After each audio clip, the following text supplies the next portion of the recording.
bienvenidos a mi canal de Arts and Crafts. El día de hoy vamos a trabajar con uno de mis materiales favoritos, que es la pasta moldeable. Este material me encanta porque te permite hacer piezas de cerámica sin necesidad de tener un horno. Hoy les voy a enseñar cómo hacer un joyero en la forma de un cactus. Comencemos. ¿Qué materiales vamos a necesitar? Un rodillo para expandir la pasta moldeable.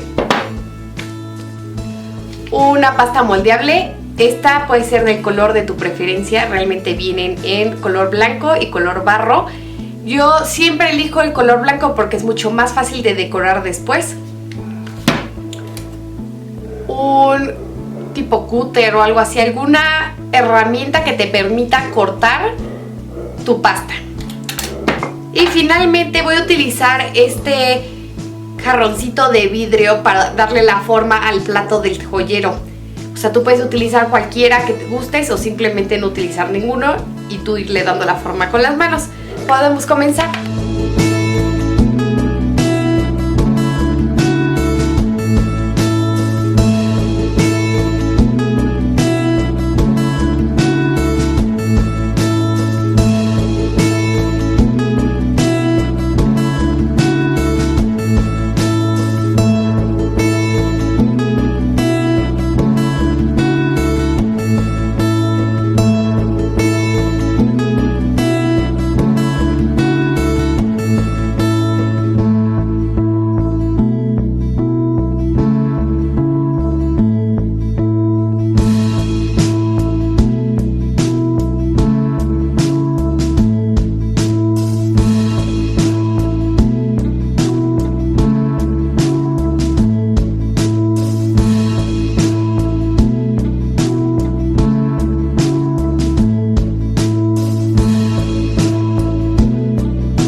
Terminado, podremos estrenar nuestro joyero.